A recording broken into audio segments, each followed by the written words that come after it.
Yo, what is going on, everyone? My name is Nick, or the Notorious Fantasy, and in today's video, or the second video of today, actually, I'm bringing you guys a 12-team PPR mock draft from the 7th overall spot. If you guys want to check out the earlier video from today, it's second round ADP, buy or sell, pretty much. Do I draft or do I avoid a player in the second round? I talk about the whole second round. I've also done the whole first round of that. I think that's going to be something very important to check out, to figure out how you want to draft in the first two rounds, bigger than the basis of what I'm going to be talking about in that video.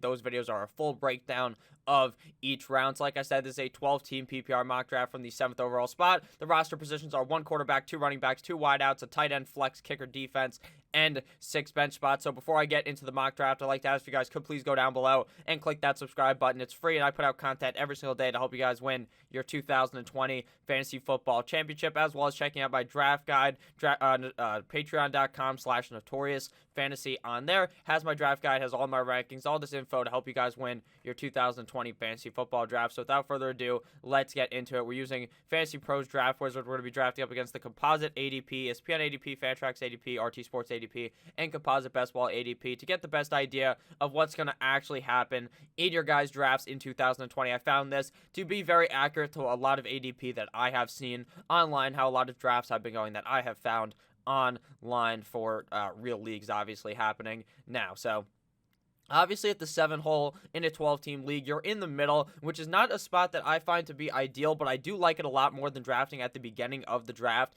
due to the fact that at the beginning, I feel like I'm very limited at the 2-3 turn, the second and third round turn, whereas here I feel very, very, very open to getting 2 solid players in the first 2 rounds, whereas I'm not as comfortable at the first spot with the guys that come back to me. Now, I do know that I will be able to find guys that will be good at that spot, but I just don't feel as confident in those certain players. So, first couple picks of the draft, CMC, followed by Saquon Barkley, Michael Thomas, Ezekiel Elliott, Alvin Kamara, and Dalvin Cook. A little early for Michael Thomas. Typically, you see him go at the 4, 5, or 6 spot. Sometimes you can see him go as late as the 9 spot, but that's very out of the normal. I'd say 1 through 7 is probably where you're going to see, not 1 through 7, 4 through 7 is pretty much where you're going to see Michael Thomas go every single time. Now, is that a little too early for me? Yes, 100%, because I want to load up on running backs early, and Michael Thomas, just so you know, not a fucking running back. He's orange right here because he is a wide receiver, so I'm not going to be going ahead and doing that. Dalvin Cook's a pick I'm avoiding due to the injury concerns. Now, right now it says best player available on the top right of my screen. You guys can't see it. Is Davante Adams, but to me, like I said earlier, I like to load up on that running back value early, and to me, you don't get any running back value drafting a wide receiver. I just feel like the wide receivers are so deep in fantasy football drafts, but the running backs are very shallow. They fall off very fast into the draft, and I think that if I was to avoid the running back position, I would be very disappointed in my team looking back at it later. So here we are going to go ahead and snag our first running back of our draft, which is very typical for me in the first round, and is going to be very typical for most fantasy players in the first round, since the first 2 rounds of the draft are so heavily dominated by the running back position. So here we go. Now, right here, you can either go with 2 players, in my opinion. To me, my 2 favorite players at this pick are Joe Mixon and Derrick Henry. Joe Mixon, more of the riskier type of back, the guy who you don't know if he's going to be catching passes. You hope he does, and you think he will, due to the fact that that's what the coaches are saying. You think he is going to have a great season because this offensive line is going to be better. The team is overall going to be better, and Joe Mixon tore it up towards the end of last season and really looked like one of the better backs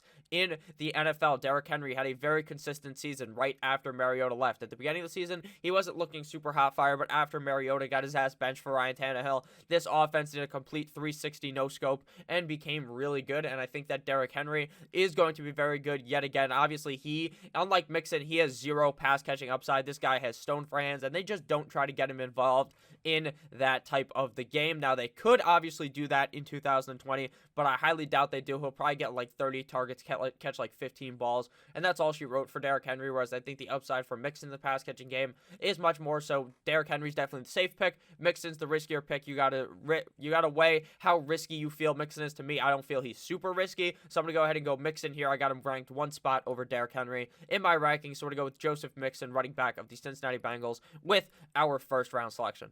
Looking at the board after our pick of Joe Mixon, Derrick Henry came off the board, followed by Davante Adams, Miles Sanders, DeAndre Hopkins, Clyde Edwards-Helaire, Kenyon Drake, Tyreek Hill, Nick Chubb, Julio Jones, and Austin Eckler. Now, very typical of drafts now that DeAndre Hopkins is going ahead of Julio Jones and Tyreek Hill. Don't do that. Julio, very much safer. You could take D-Hop over Tyreek Hill, but personally, I just would prefer Tyreek Hill in that spot. Notice how this is kind of an Oreo here. We got the double running back, we got the wide receiver, and then the double running back. And then here we got the double running back, we got the wide receiver, and then the double running back. So a bit of an Oreo action here. Get it? Like this is the cookie, and then this is the filling in the middle.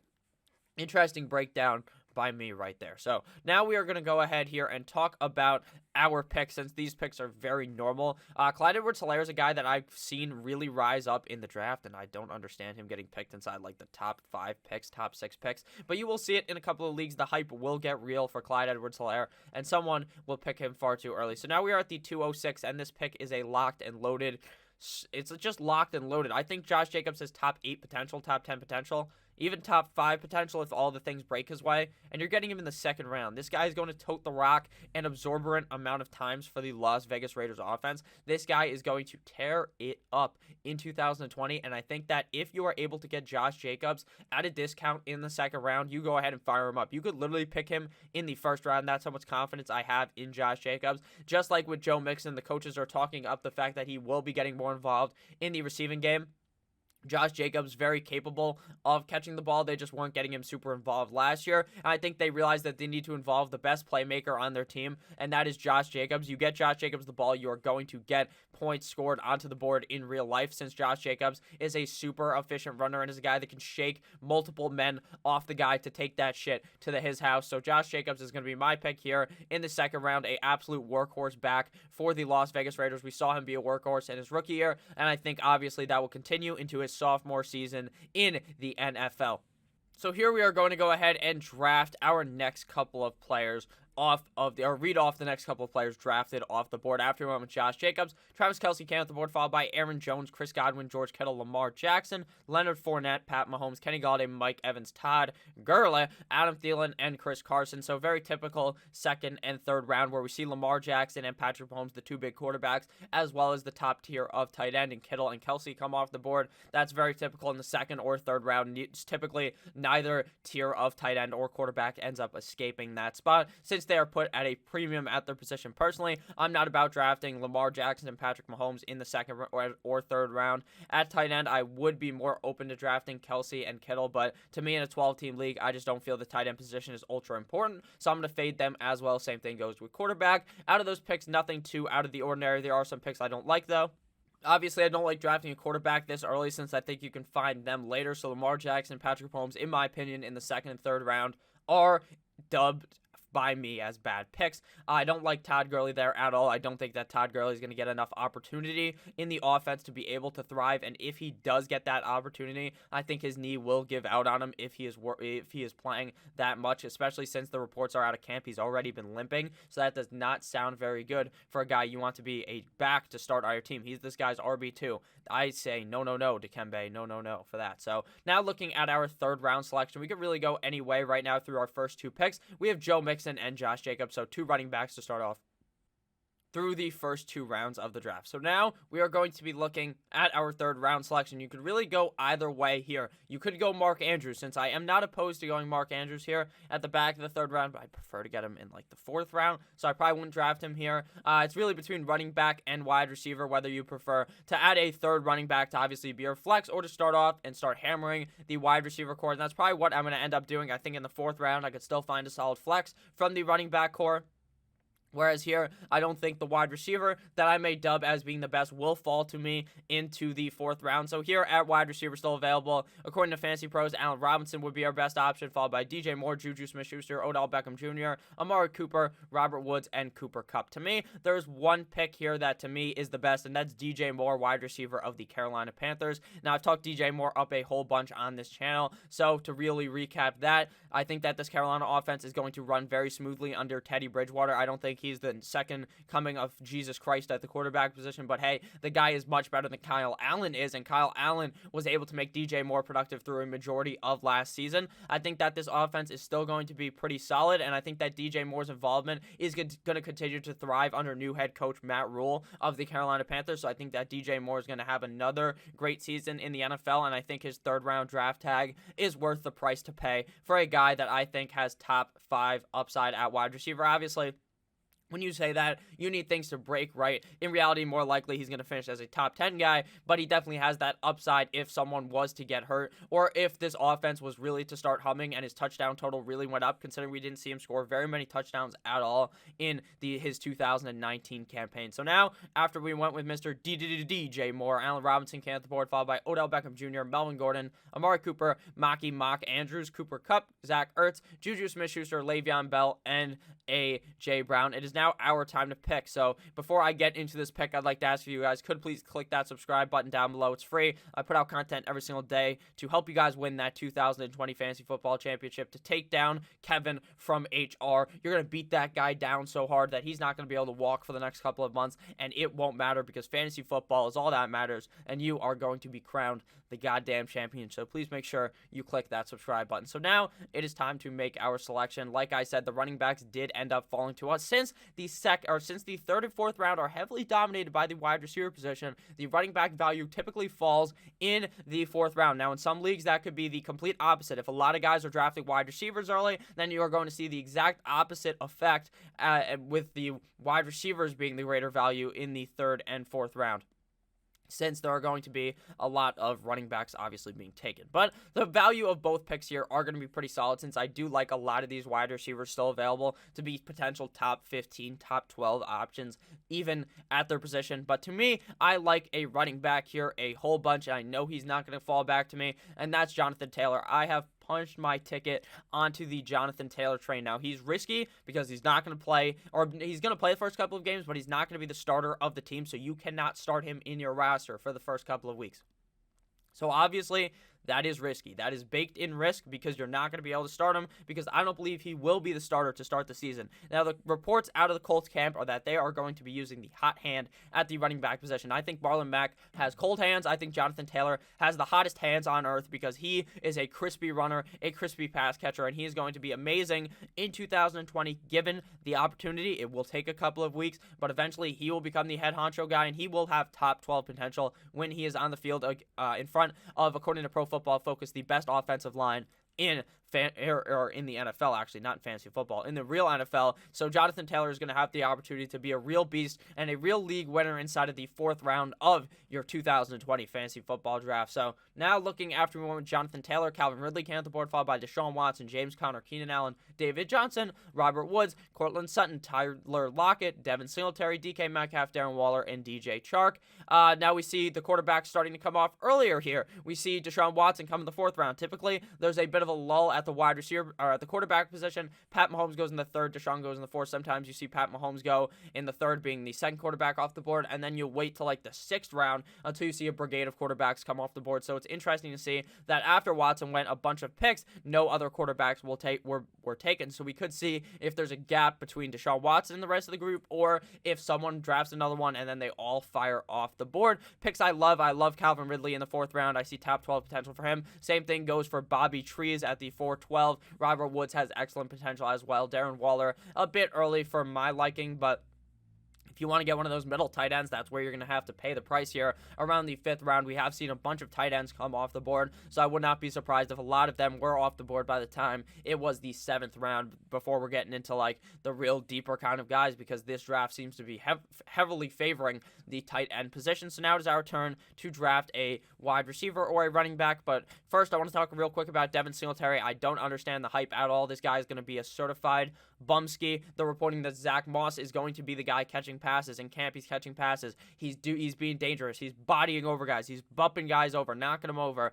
Why is Devin Singletary going to be the starter if Zach Moss is going to be so talented? I mean, Devin Singletary will be the starter, but he won't be getting as many reps as you guys would think during the game, as many snaps, as many touches. So don't be drafting Devin Singletary in the fifth round. He is completely fool's fucking gold over here in the fifth round. So now it's our turn to select our running back or wide receiver. To me, I see a nice gap off here at the wide receiver position after Terry McLaurin, so he is going to be my pick here at running back. I feel like there's a bunch of solid players I could get as my RB4 and as a guy I could throw in as my flex if Jonathan Taylor is out. If not, I could probably obviously throw in a wide receiver. So Terry McLaurin is going to be the pick here of the Washington football team. I think that he is going to become even better in 2020. In his rookie campaign, he was the wide receiver 1 of the team, facing the best corners every team had to offer against him, and he still balled out. Now he's going into his sophomore season. I think he's going to increase, having a nice offseason, going to be a guy who has been training hard. Deshaun Watson. Oh, man, I forgot his name. Dwayne Haskins, my bad, has been training very, very hard in the offseason to get better. He looks much better in those videos, obviously, but those videos don't mean shit. The guy's not wearing a shirt. He's throwing the ball with no defenders coming at him. We really will see what happens when there's other fucking huge guys coming his way to murder him. But at the end of the day, Terry McLaurin was productive with him last year without him being super good. And if he increases any bit, I think Terry McLaurin could be that guy with a whole bunch of potential on a team that I think is going to have to be throwing the ball a lot since their defense is not the greatest, and I think they're going to have to be passing a lot in games. So I'm going to go ahead here and knock on the door and pick Mr. Scary Terry McLaurin as my 5th round selection. So looking at the board after we did that, we'll see if that was the right decision or not based upon the running backs that are still available. So after one Scary Terry McLaurin, the quarterback brigade did end up happening. Kyler Murray, Dak Prescott, followed by Mr. DP, Devontae Parker, DeAndre Swift, Stephon Diggs, Hollywood Brown, Russell Wilson, Evan Ingram, Mark Ingram, and T.Y. Hilton. So 3 quarterbacks come off the board there. Like I said, very typical once the quarterbacks start to come off the board. Other players start to get scared that the quarterback won't come back to them. So they pick them, they make a mistake, and then they let the running backs fall your way. I don't understand the love for Mark Ingram at all. I mean, the guy was all he was last year was a touchdown. He kept scoring touchdowns. That's why his point total went up. If his touchdowns go down, the guy's going to be an absolute bum for fantasy football. That's why I faded him last year. I didn't think he'd be scoring all that many touchdowns, which really elevated his point total. So don't be counting on that yet again in 2020. So now it is our time to make our pick. We're probably going to start loading up on some more running backs here and then dip back into the wide receiver well after this selection. So looking at running back, David Montgomery still available, Kareem Hunt, Raheem Mostert, James White, Cam Akers. I love Montgomery, I like Hunt, and I love James White. So here Montgomery will be my pick. I'm a huge fan of David Montgomery. I think he is going to increase in his sophomore season. 2 sophomore players back-to-back, Michael Jordan 96, 97 in this draft. I think David Montgomery is going to bully defenses this season, especially since we saw him last year look pretty solid. Now, obviously, he was capped by the fact that that defense was getting their train ran on him, and they were going to have to throw in games also because Mitch Trubisky was not too good, and he was throwing them out of some games, throwing picks, making stupid fucking decisions to make David Montgomery be irrelevant in games because he doesn't catch the ball. That's a problem with David Montgomery. He's not a pass-catching running back, but he could be actually, and he's pretty solid when they did dump it off to him. The problem is that Tariq Cohen is there, that 5'6" motherfucker who just steals every single reception, and while he is there, David Montgomery is not going to be doing much in the receiving game, but I still think that David Montgomery is a very talented player. I think under 9-inch Nick Foles, this offense will be humming at a much better rate, and David Montgomery is an absolute steal to me inside of the 6th round of a fantasy football draft, so he's going to go ahead and be my pick here. I understand that he burned people last year. People probably fucking hate the guy because he dicked them down in all types of way without the use of lube last season, but I think he is going to be doing the same thing, but to your opponent this season in 2020. I have a lot of shares of David Montgomery because I heavily believe in the player. So after David Montgomery, a garbage-ass pick of A.J. Green comes off the board, followed by Jarvis Landry, Tyler Higbee, Kareem Hunt, Boyd, Will Fuller, Julian Edelman, Michael Gallup, Josh Allen, Matt Ryan, Deebo Samuel, Tom Brady.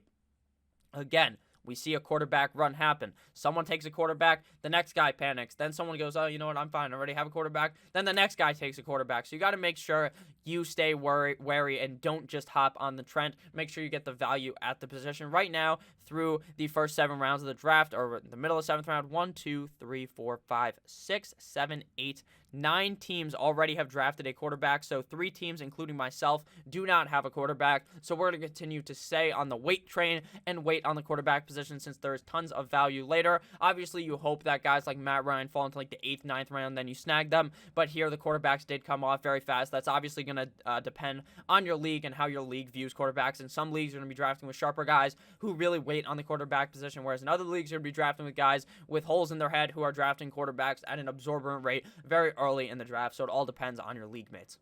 All right, so through the first 7 picks here, we are now sitting at a spot here where we have to feel comfortable with our team. I really like the way that we have started off our draft. 4 running backs and 2 wide receivers seems to be the recipe for success for me to really load up on those running backs early, because they are going to fall off really hard in the next couple of rounds. Then you're going to be drafting backup running backs, and you don't want to be doing that to have on your bench. Obviously, you do want to be doing that because those guys are the golden tickets to your team to winning that championship. If you find a guy super late that's a backup running back and then becomes a starter, but you obviously want to have a majority of your team being starting players. So that's why it's so easy to find wide receivers, because wide receivers, there's like 3 starting every single game, whereas at running back, there's only 1 or 2, and most of the time you only want to start 1, whereas at wide receiver, majority of teams have like 1 or 2 guys that you are going to be able to start on a given week. So now looking at the wide receiver position, Marvin Jones still available, followed by Brandon Cooks, Jamison Crowder, Christian Kirk, Deontay Johnson, Sterling Shepard. So right here, to me, there's a big fall off after Jones and Brandon Cooks. Personally, I'm a humongous fan of Marvin Jones. I really think that he is going to have an excellent season yet again in 2020. We saw with Matt Stafford, Marvin Jones really tear it up. And then after Stafford got hurt, Marvin Jones was still playing well. Now, Marvin Jones is a guy that I will stamp with the not going to play 16 games. Not that he's injury prone, he is, but I don't think he's going to miss like a season from an injury. He's just one of those guys where he fucks up his foot or something, and he misses like 3 or 4 games every single season. Now, at the beginning of his career, that was not true, but as of recently it was. So I'm going to go ahead and draft Marvin Jones here, knowing he's probably going to miss time, but hey, we are in the 7th round, and I see a whole lot of upside when Marvin Jones is playing to be a top 20 wide receiver in fantasy football. So we are going to go ahead and go with Marvin Jones as our 7th round pick and our 3rd overall wide receiver for our squad. He's definitely a solid wide receiver 3 with top 12 upside on a given week, which would obviously mean he has a real explosive week, but we have seen him do that in the past, especially last year. We saw him have some really good games that were really league winners, or not league winners, but week winners, and he had multiple games where he was better than Kenny G, one of my favorite wide receivers for fantasy football, since I think that Stafford views them as a 1A, 1B situation. Obviously, you'd want to own Galladay, because he's the more talented player, the guy going to be getting more looks as the number 1 wide receiver on the team, but that does not mean that Marvin Jones will not be a talented player in 2020 and will not have a good season. So looking at the draft board, after we went ahead and selected Marvin Jones, a wide receiver brigade of Brandon Cooks, Christian Kirk, followed by Carson Wentz, Raheem Mostert, Drew Brees, Cam Akers, Pittsburgh Steelers defense. Dumbass of the year, drafting a defense in the 8th round. Do not do that. You don't need to draft the defense early. You draft them later. Now this guy's backup running back's not going to be good. He only has 2 running backs as is, and he has 2 ones that are not even that great. So that guy really completely screwed the pooch at his team right there. After that, Deontay Johnson, John Brown, and Jamison Crowder. So we have seen 2 quarterbacks come off the board and 5 total in that round. So everyone right now has a quarterback beside myself. So I know now I can wait. I know until I feel that they are going to start drafting 2 quarterbacks, I can wait at the position. I don't even draft 2 quarterbacks in most leagues, in 12-team leagues, unless I feel like everyone's going to draft one. Then I do, since I feel like I'm really screwing the pooch at the quarterback position. If I don't do that, since I won't have a guy that I feel comfortable starting if my quarterback was to go down, or if it is bye week off the waiver wire. So that's the only time I'm really drafting 2. So looking now, it's an easy pick here at the running back position. It's James White. James White has that top 12 potential due to the fact that he is one of the best pass-catching running backs in the league, and he has been a top 12 running back before. He is a proven asset in the NFL as a pass-catching running back, and I believe with Cam Newton, he is going to be able to do that very, very effectively. Obviously, Tampa Bay, Tom Brady loves to dump the ball off to the running back position like no other. That's why James White was elevated so much in the past seasons, but I think that Cam Newton could do the exact same thing because he did do it with Christian McCaffrey, so we have seen him do it in the past. Sure, James White is not Christian McCaffrey, but he is a talented player with upside as well, getting a lot of rushes this season since Lamar, Miller, as well as Sony Michel don't look like they may be good to go for week 1. And obviously Damian Harris looks like he could be the starter, but what happens if Damian Harris isn't very good and James White will still be getting, obviously, touches in between the tackles in that case, since they're not just going to feed the ball completely to Damian Harris and make him a workhorse in his 2nd year in the NFL. That's just not how Bill Belichick rolls. So after we went with James White, Ronald Jones came out the board, followed by Tariq Cohen, Darius Slayton, Phillip Lindsay, one of my favorite late-round running backs, Emmanuel Sanders, Jordan Howard, Justin Jefferson, Sterling Shepard, Sony Michel, terrible pick, Mecole Hardman, San Francisco 49ers, and CeeDee Lamb. Nothing really too out of the ordinary of those picks. Obviously, like I said, I don't want people drafting a defense that early since you can find them later, and you don't even want to be starting the single defense on a given weekly basis. I prefer to stream at the position, which means you play them based upon their matchup. When they have a bad matchup, you cut them, you find a new defense. You can do that every single week. I make videos every single week on how to find a defense that is going to be starting for your team, that is going to be dominant for your fantasy football team. So nothing really too out of the ordinary there. I don't really love Emmanuel Sanders. I'm not just going to buy into the wide receiver 2 on the Saints system, since I think that Michael Thomas and Kamara are heavily going to dominate the target share of that offense, so I just don't feel very valuable drafting one of those guys now. Another wide receiver that I really like drafting late that I haven't talked up recently is wide receiver Mike Williams. I've been really on the Anthony Miller train since I feel like he's a lot safer due to the fact that I feel like the quarterback position there is a lot safer. But Mike Williams of the LA Chargers, obviously Ty Taylor seems like he's going to be the starting quarterback of the team for the first couple of weeks. Then maybe it's Herbert, or maybe it's just Tyrod the whole year. Who really knows? Or maybe Herbert starts week 1. It's really fucking confusing there in LA because I feel like they have given us no gauge of what's going to happen, even in Hard Knocks. Obviously, they're talking about how Tyrod's the starter, but I really don't know if I buy into that since I'm not really the biggest fan of Tyrod Taylor. But at the end of the day, Mike Williams has been a freak athlete in the NFL the last couple of years. If we look at his game stats, we can actually see that his 2 years were 2 completely polar opposite seasons. One season dominated by the touchdown total, which was in 2018, 11 touchdowns, whereas in 2019, he scored 2 touchdowns. But when he scored 11 touchdowns, he only had 664 yards, whereas last year he had over 1,000. So if we mix and match them, put a nice, have them, kiss, make a baby, and they're in the middle, that's how you make a baby, by kissing. Everyone fucking knows that. You fuck her, and then you piss on her leg, and then boom, that's how you have a kid, right? That's what South Park taught me. But what you're going to want to do here is hope that Mike Williams does that and has that nice baby of like 900 yards, 9 touchdowns, and he is an absolute steal late in the draft, especially with a guy as talented as Mr. Mike Will made it in the 9th round. So I like Mike Williams here late. Obviously a bit more risky than Anthony Miller, but hey, you don't want to go ahead and take the same guys on every single team, because at the end of the day, if you do that and that one player is completely shit, you are going to be really, really mad because your teams are going to be tanked because of it, since you own him on every single team. So looking at the draft board after Mike Williams, Jerry Jeudy came at the board, followed by Hunter Henry, Henry Ruggs, Kerryon Johnson, Jalen Reagor, Dobbins, J.K. Dobbins, Darrell Henderson, Marlon Mack, Matt Breida, and Robbie Anderson. Henry Ruggs has really been skyrocketing up the boards recently after reports that he's going to be the slot wide receiver. I'm not too bought in. I think the guy's a talented player. He's one of those guys that's really just a guy you throw in your lineup, a game breaker, a guy that's going to have those games where he completely dicks down the defense, goes for like 150 yards, 2 touchdowns, has a great game, but then he's going to have those games where he really fucks you over because he's not all that involved in the offenses. You don't need to involve him all that much for him to score a bunch of points, so he's one of those kind of players that's a deep threat. That, in my opinion, I'm just not all that fond of drafting, but hey, he's a guy you can throw into your flex, and he could really win you your week, but he could also lose you it if he doesn't play too well. So here, there's an easy pick here in the 10th round, my favorite 9th or 10th round pick, and that is tight end Hayden Hurst of the Atlanta Falcons.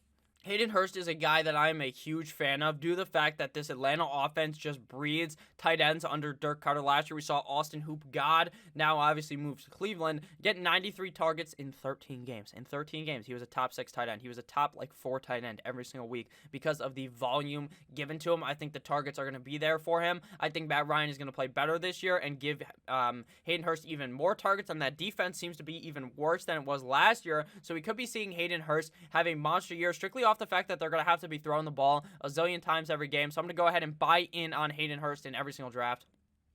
I told you guys, you got to diversify your teams, but at the end of the day, I'm so in on Hayden Hurst that I don't even think it's worth it. I'm probably going to own him in every single league since he is my favorite late round pick. I am all over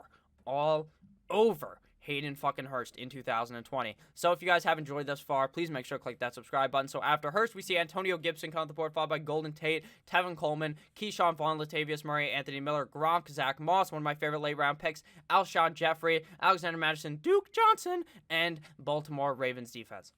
Now on to our next pick. Obviously, we don't have a quarterback yet, so that's probably the position we are going to go ahead here and select in the 11th round. I don't want to let any of these guys slip away. So here, to me, Matt Stafford is the best pick. Obviously, kind of injury-prone the last 2 seasons due to the fact that he was injuring his back. Now, I think he is going to be 100% healthy to start the season, and I believe that if he does not get hurt, he has top 8 potential. The guy was looking like one of the best quarterbacks in the NFL last season, one of the best options in fantasy football last season due to how pass-heavy this offense was last year, and I think they're still going to be very pass-heavy in 2020, and I think that Matt Stafford is obviously a very talented player, one of the more underrated quarterbacks in the NFL, so I think that I'm going to feel safe here drafting Matty Snapback in the 11th round. So after Stafford, Cook came off the board, followed by Tony Pollard, Preston Williams, Adrian Peterson, Brandon Ayuk, Aaron Rodgers, Curtis Samuel, Daniel Jones, Naheem Hines, and the Buffalo Bills defense. So now it is our turn to draft our final 2 picks before we have to draft our kicker and defense.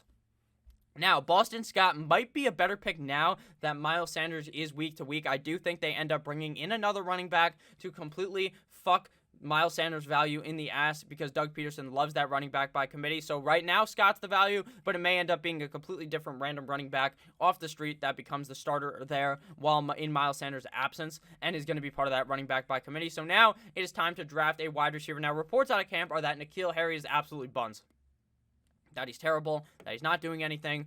So that's not very good, but I think he will eventually figure it out. So I'm still going to go ahead and buy into him in the 12th round since maybe it does take a couple of weeks, but he is on our bench. So I'm not looking to really start him for the first couple of weeks of the season anyways. So that's A-okay with me. Let's just hope N'Keal Harry is able to develop. I think Bill Belichick drafted him in the first round for a reason, and he's clearly a talented player. So I feel confident enough in holding him on my bench for a guy that I think is going to be very talented. And the tape would tell you that he was a very solid player in college. After N'Keal Harry, we see Michael Pittman, Deshaun Jackson, Jared Goff, Baker Mayfield, Austin Hooper, Boston Scott, and then a train of running backs: Chase Edmonds, Justin Jackson, Jamal Williams. Holy shit.